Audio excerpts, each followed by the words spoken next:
এত ভয়ঙ্কর ডাক বিভিন্ন সিনেমায় হরর মুভিতে যে আমরা তো হরর মুভির যে সাউন্ডগুলো এগুলো তো তৈরি করি স্টুডিওতে।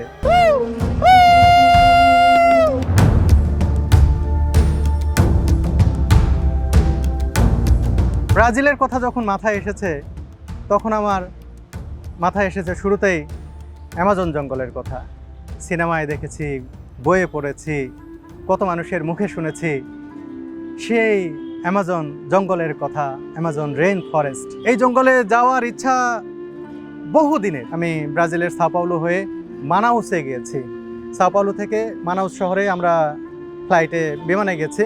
মানাউসটা হচ্ছে ব্রাজিলের এমন একটা শহর যেই শহর থেকেই মূলত অ্যামাজনের এক্সপেডিশনগুলো শুরু হয়। অ্যামাজন সংলগ্ন শহর। এখানে যে নদীটা রয়েছে রিও নেগ্রো নদীর এ পাশেই হচ্ছে এই মানাউস শহর, আর ওই পাশে হচ্ছে অ্যামাজন। এখান থেকে আমরা প্রথমেই একটি নৌকায় করে যাত্রা শুরু করি। নদী পার হয়ে যখন আমরা অ্যামাজন নদীতে ঢুকবো, সেই দৃশ্যটা হচ্ছে এটা কোনোদিনও ভোলার মতো নয়। নেগ্রো শব্দের অর্থ হচ্ছে কালো।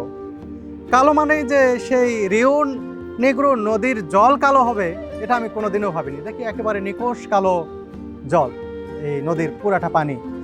এই পানি থেকে যখন আমরা ঘুরে অ্যামাজন নদীতে ঢুকছি, সেই জায়গায় অ্যামাজনের পানিগুলো এসে রিও নেগ্রো নদীতে যে জায়গায় মিলিত হচ্ছে, সেই জায়গায় স্পষ্ট দেখা যাচ্ছে কালো পানি এবং এই অ্যামাজন থেকে আসা কিছুটা ঘোলাটে পানি। সাদা এবং কালো পানির মিশ্রণ এক জায়গায় এরকম আলাদা করে দেখা যায়। এই দৃশ্যটা যারাই অ্যামাজনে যান শুরুতেই এই দৃশ্যটা দেখে যান, এটা নিশ্চয়ই সবাইকে অভিভূত করে।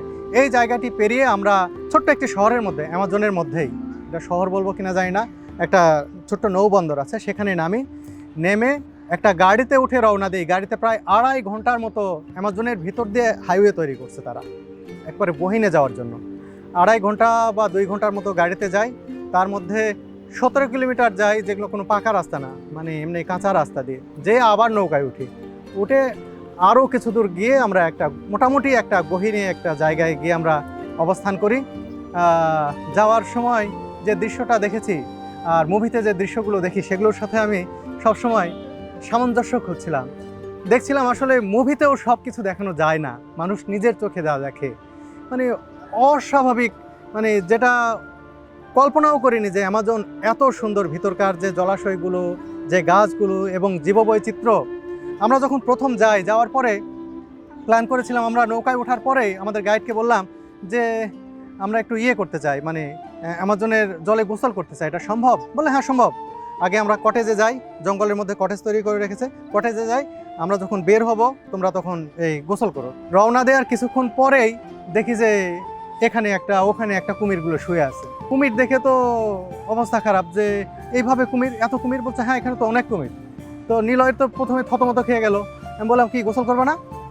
বলছে দেখি ওইদিকে যায়, ওইদিকে হয়তো নাই। তো যেয়ে দেখি অ্যামাজনে যে এত কুমির, এটা আমার কল্পনাতেও ছিল না। পরে উনি মজা করেই গাইড বলছে যে চলো গোসল করো, উনি একটু মজা নিচ্ছিল যে দেখো, তারপরে সিদ্ধান্ত নাও যে গোসল করবা কিনা। হ্যাঁ, তো যাই হোক, রাতের বেলা যখন বের হলাম, আমাদের গাইড বললো যে কিছু দেখতে পাচ্ছ? না, অন্ধকার, কি দেখবো, কিছুই তো দেখা যায় না।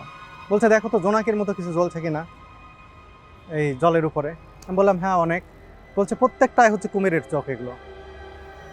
তারপরে আমাদেরকে নৌকায় উঠিয়ে যেয়ে নিজে হাতে একটা কুমিরের ছোট ছোট যেগুলো বাচ্চা কুমিরগুলো গাইড যে গলা ধরে ধরে এভাবে তুলে আমাদেরকে দেখালো। আমি অবাক হয়েছি যে এত কুমির, আর এদেরই বা কি সাহস এই কুমিরগুলোর ভিতরে। যে আমরা হয়েছি ছোট্ট বোটে আছি, ভয় লাগছিল যে এরকম একটা অবস্থা। আর রাতের বেলা একটা রাত আমি ঘুমাইতে পারিনি, এত ভয়ঙ্কর ডাক। বিভিন্ন সিনেমায় হরর মুভিতে যে আমরা তো হরর মুভির যে সাউন্ডগুলো এগুলো তো তৈরি করি স্টুডিওতে। আমার মনে হয় ওইখানে যদি কেউ একটা রেকর্ডার দিয়ে রাখে বা ওই শব্দগুলো রেকর্ড করা যায়, ভেতরের জীবজন্তুগুলো কি ভয়ঙ্কর আওয়াজ করছে, এটা শুনলে মানুষ রীতিমতো একেবারে ভীত সন্ত্রস্ত হয়ে যাবে। আমার রাতে যখন আমি এই শব্দগুলো শুনেছি, একটা সারা রাত আমি ঘুমাইতে পারিনি। আর অনেক সময় হচ্ছে কি এই জঙ্গলের কিছু প্রাণী এসে এই দরজায় ধাক্কাধাক্কি করে, জানলায় ধাক্কাধাক্কি করে। আমার দরজায় 2-3 বার এসে ধাক্কা দিয়েছে। এটা কোন প্রাণী ধাক্কা দিয়েছে আমি জানি না। আমার ঘুম ভেঙে গেছে, জেগেছি, জেগে দাঁড়াইছি, দরজা খোলারও সাহস পাচ্ছি না। দাঁড়িয়ে আছি, ঠিক সেই মুহূর্তে আবার এসে জানলায় দেখি আরেকটা ধাক্কা দিল। হ্যাঁ, আর বাইরেও ওইরকম শব্দ। আমি সারা রাত জেগে থেকে ভোরের দিকে ঘুমাতে পেরেছি আর কি। পরে যখন তাদের সাথে শেয়ার করলাম, বলছে এটা স্বাভাবিক বিষয়, এখানে উন্মুক্ত জঙ্গল, এই বানর টানর বা অন্য প্রাণীও এসে দরজায় ধাক্কাধাক্কি করে। এই অ্যামাজন অভিযানের সময় আমার সবচেয়ে ভালো লেগেছে পিরানহা শিকারের বিষয়টা। পিরানহা যে নিজ হাতে শিকার করব, এটা যখন থেকে ভাবছিলাম একটা অন্যরকম রোমাঞ্চ কাজ করছিল। তো আমাদেরকে নৌকায় উঠিয়ে নিয়ে একদিন বিকালে নিয়ে যাওয়া হলো পিরানহা শিকার করার জন্য একটা জলাশয়ে। বড়শি, অনেকগুলো বড়শি নিলাম এবং কিছু মাংসের টুকরা কেটে কেটে নেওয়া হলো। সম্ভবত এগুলো খাসির মাংসের অথবা গরুর মাংসের টুকরা ছিল। নিয়ে বড়শি নেওয়া হলো, নিয়ে আমাদেরকে বড়শি টড়শি দেওয়া হলো। এই ছিপ ফেললাম, এই কিছুক্ষণ পর পর দেখি এসে এই বড়শিটা টেনে নিয়ে যেতে লাগলো। আর এই মাংসগুলো তারা, আমরা যে আটা ময়দা দিয়ে মাছ ধরি, হয় কি যে এই মাছগুলো কয়েকবার টোকা দেয়, খায়, তারপরেও থেকে যায়।